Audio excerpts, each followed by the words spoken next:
Hello everyone, welcome back to the channel. कैसे हैं आप सभी? होप सभी अच्छे होंगे, मस्त होंगे। मैं भी अच्छी हूँ। तो ये वाला क्लिप उस बाबू का जब तबीयत ख़राब हुआ था उसके 2-3 दिन बाद का है। इनके ऊपर मेडिसिन अच्छे से वर्क कर गया है और आराम से खेल रही हैं। तो यहाँ पे इनके डैडू आए हैं और वो भी कहीं ना कहीं खुश हैं क्योंकि बाबू पहले से उनका हेल्थ में बहुत सुधार हो गया है। मैं भी खुश थी, इसलिए मैंने वीडियो क्लिप बनाया। यहाँ पे हस्बैंड लेके आ गए थे मिठाई, तो मैंने उसको खाया। और उसके बाद यहाँ पे लंच में बना था काल रायता, भिंडी की सब्जी और सैलेड। तो इसको खाने पीने के बाद मैं निकल गई थी मार्केट।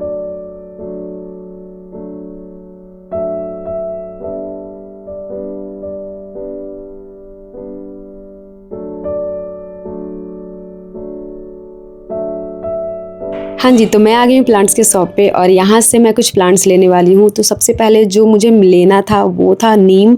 मीठी नीम नहीं, नीम जो कड़वा वाला होता है वो।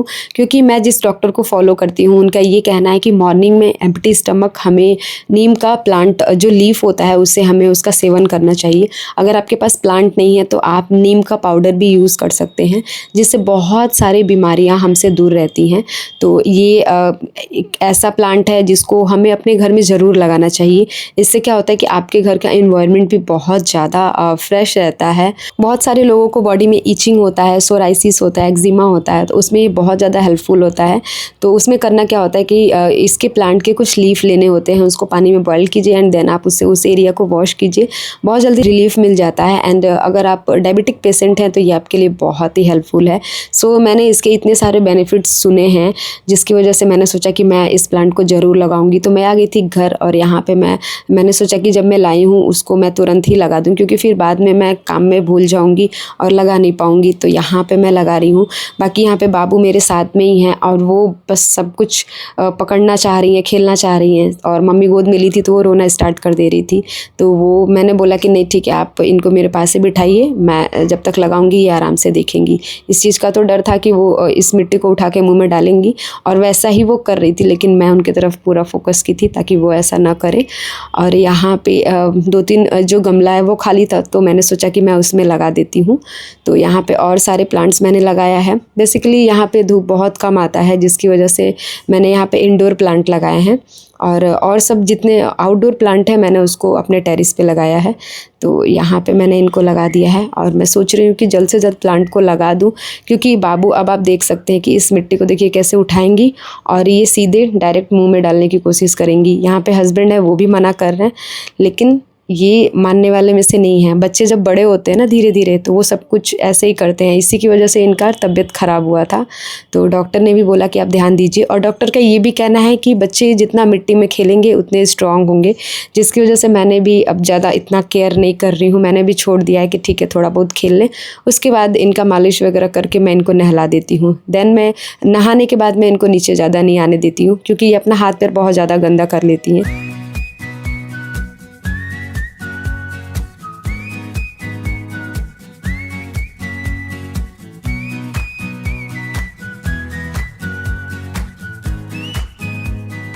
अगर आप प्लांट लगाते हैं तो आपको बहुत ज़्यादा केयर करना पड़ता है। जैसे आप छोटे बच्चे का केयर करते हैं उस तरीके से पौधों का भी केयर करना पड़ता है। सुबह शाम पानी दीजिए, समय समय पर उसमें खाद ऐड करिए, तेज़ धूप से बचाना होता है, आंधी से बचाना होता है। कहने का मतलब ये है कि प्लांट तो सबको पसंद है, लेकिन उसका उतना ही केयर करना पड़ता है। तो यहाँ पर मैंने मिट्टी को अच्छे से फोड़ लिया है और उसके बाद मैं इसमें ऐड कर रही हूँ नीम की खली। वैसे तो मुझे इसमें वर्मी कंपोस्ट ऐड करना चाहिए, बट मैंने उसको कहाँ रखा है मुझे खुद भी नहीं पता है, क्योंकि मैं काफ़ी दिन बाद मेरे अंदर वो भावनाएं जागृत हुई कि मैं अब पौधा लगाऊंगी, प्लांटिंग करूंगी, क्योंकि थोड़ा सा मुझे बाबू से रिलीफ मिला है। अब धीरे धीरे बड़ी हो रही है तो थोड़ा बहुत मुझे टाइम भी मिल रहा है। सो यहाँ पे मैंने वहाँ नर्सरी से सिर्फ एक ही प्लांट लिया, क्योंकि मैं और सारे प्लांट इंडोर लेना चाह रही थी, लेकिन भैया के पास नहीं था। उन्होंने बोला कि वो कुछ दिन में मंगा देंगे, क्योंकि नीचे इंडोर प्लांट ही लगा सकते हैं। और अभी गर्मी का टाइम है तो मैं ये जो नीम का पौधा है वो इंडोर प्लांट तो नहीं है, आउटडोर प्लांट है, लेकिन अभी मैं कुछ दिनों के लिए इसको नीचे ही रखूँगी। और जैसे जैसे ठंडी का टाइम आते जाएगा मैं इसको फिर टेरेस पे रख दूँगी, क्योंकि अभी गर्मी का टाइम है तो एक तरीके से देखा जाए तो लू चल रहा है, तो उसमें भी गर्माहट होती है तो पौधा हमारा ऊपर सूख सकता है। सो पौधों को धूप से भी अगर बहुत एक्सेस धूप है तो उससे भी बचाना होता है। बाकी यहाँ पे आप बाबू को देख सकते हैं, काफ़ी ज़्यादा वो परेशान कर रही थी। एक पौधा लगाने में ही मुझे चारों तरफ से वो परेशान कर दी थी। यहाँ पे पौधा लगाने के बाद मैंने बाबू के लिए ब्लिंकिट से कोकोनट वाटर मंगा लिया है। उसके बाद किचन के कुछ सामान मंगा लिया है, क्योंकि अभी इतनी गर्मी है कि बाहर निकलने का बिल्कुल भी मन नहीं हो रहा था। और यहाँ पे मैंने मंगाया बेसन, क्योंकि मुझे बनाना था कढ़ी। और यहाँ पे मैंने पकौड़े वाली कढ़ी बना ली है, जो बहुत ही टेस्टी बना था। किसको किसको पसंद है कमेंट सेक्शन में ज़रूर बताइएगा। और फिर मैं बना रही हूँ यहाँ पे प्याज के पकौड़े, क्योंकि कढ़ी के साथ पकौड़े अच्छे लगते हैं। और यहाँ पे मैंने निकाल लिया मलाई से मक्खन, और इसको भी मेल्ट करेंगे। किचन में क्या होता है ना, अभी गर्मी का टाइम है तो हम सोचते हैं कि एक साथ कई सारे काम हो जाए तो ज़्यादा अच्छा है, ज़्यादा देर किचन में रहने का मन नहीं करता है। तो प्याज के पकौड़े और कढ़ी चावल को हम लोगों ने एंजॉय किया। और फिर उसके बाद हो गई थी शाम, तो यहाँ पे मैं बनाने जा रही हूँ सैंडविच। तो मैंने सोचा कि इसकी रेसिपी आपके साथ ज़रूर शेयर करूँगी। बहुत ईजी तरीके से मैं बनाती हूँ। तो यहाँ पे मैंने लिया कैप्सिकम, अनियन, और यहाँ पे टोमेटो, साथ में ग्रीन चिली, और ये है कोरिएंडर, जिसको मैंने अच्छे से वॉश करके उसको कट कर लिया है। साथ ही साथ थोड़ा सा ग्रेट करके मैंने अदरक लिया है। और यहाँ पे बॉइल्ड पोटैटो है, और इसको अच्छे से मैश करेंगे। और यहाँ पे मैंने सैंडविच के लिए जो ब्रेड लिया है वो बिल्कुल मोटे वाले नहीं है, मैंने पतला वाला लिया है, क्योंकि मोटे वाले ब्रेड से सैंडविच का टेस्ट मुझे उतना अच्छा नहीं लगता है। मैं इस तरीके से सैंडविच बनाती हूँ तो मेरे भाई, मम्मी, इवन मेरे हस्बैंड को बहुत ज़्यादा टेस्टी लगता है। तो मैं यहाँ पे बना रही हूँ। जब भी मेरा पिज़्ज़ा वगैरह खाने का मन करता है तो मैं सोचती हूँ कि मैं इसी तरीके से घर पे बना के इसको खा लूँ। इस तरीके से पिज़्ज़ा वाला टेस्ट आता है। तो सबसे पहले मैंने इसमें ऐड किया है चिली फ्लेक्स, उसके बाद काली मिर्च का थोड़ा सा पाउडर ऐड कर देंगे, और जितने भी वेजीज मैंने चॉप करके रखे हैं उन सबको इसमें मिक्स कर देंगे। और इसमें टेस्ट के अकॉर्डिंग आपको नमक ऐड कर देना है। बाकी उसके बाद इसमें कुछ भी ऐड करने की ज़रूरत नहीं है, और वाकई ये बहुत ज़्यादा टेस्टी बनता है। तो इन सबको हमें अच्छे से हाथों से मिक्स कर लेना है।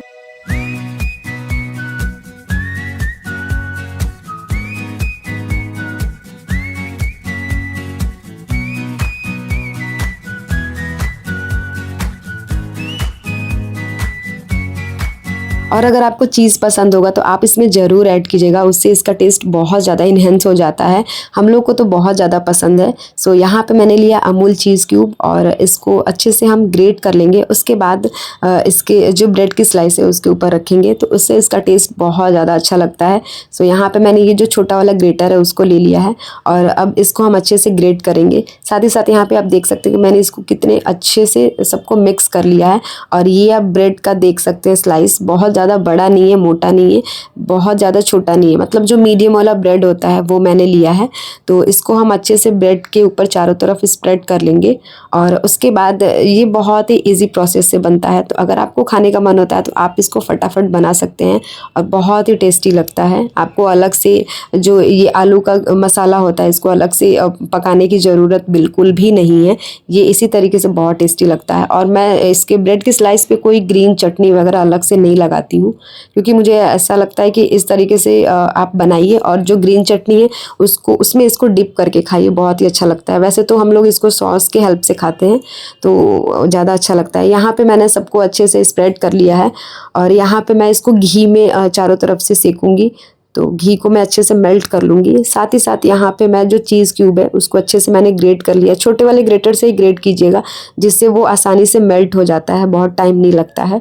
और मैं इसको बनाऊँगी जो लोहे का तवा है उसी के ऊपर, क्योंकि अभी नॉन स्टिक जो मेरा तवा था वो ख़राब हो गया, जिसकी वजह से मैं ये जो लोहे का तवा है इसको यूज़ कर रही हूँ। तो घी को अच्छे से मेल्ट कर लेंगे, और यहाँ पे मैंने इसको ग्रेट कर लिया है। तो जितने भी ब्रेड के स्लाइस है मैं सबके ऊपर इस तरीके से स्प्रेड कर दे रही हूँ। चीज़ हम लोग को बहुत ज़्यादा पसंद है, इसलिए मैं एक्स्ट्रा चीज़ इसमें ज़्यादा ही डाल रही हूँ। और ये हो गया। उसके बाद हम दूसरे जो ब्रेड स्लाइस है उसको इसके ऊपर इस तरीके से कवर कर देंगे, और हाथों से अच्छे से प्रेस कर देना है। चारों तरफ जितने भी निकले हुए उन सबको हमें अच्छे से मैनेज कर देना है। और फिर उसके बाद इसके ऊपर हम लगाएंगे देसी घी, और घी लगाने के बाद इसको हम तवे के ऊपर रख देंगे। तवा हमारा अच्छे से गर्म हो गया है, और जो इसका फ्लेम है वो एकदम लो पे रखना है, क्योंकि हाई और मीडियम फ्लेम पे रखेंगे तो उसमें जलने के चांसेस रहते हैं। 1 से 2 मिनट बाद हम इसे अच्छे से पलट देंगे, क्योंकि ब्रेड बहुत ज़्यादा मोटा वाला नहीं है, पतला ही ब्रेड है, तो बहुत जल्दी से सिक के तैयार हो जाता है। तो एक एक करके हम सभी जो ब्रेड है उसको हम इस तरीके से सेक लेंगे। और आप चीज़ को देख सकते हैं अच्छे से मेल्ट हो गया है। तो यहाँ पे मैंने ग्रीन चटनी नहीं बनाया है क्योंकि मम्मी को, हम लोग को, सबको यही वाला चटनी सॉस से अच्छा लगता है। तो यहाँ पे मैं कट कर दी हूँ और मम्मी को अब देने जा रही हूँ। बाकी उसके बाद अब हम लोग भी खाएंगे। तो यहाँ पे एक एक करके मैंने सारे सैंडविच को बना लिया है। आप इस तरीके से सैंडविच को ज़रूर बनाइएगा। होप आपको भी बहुत ज़्यादा पसंद आएगा। हम लोग को तो बहुत ज़्यादा पसंद आता है।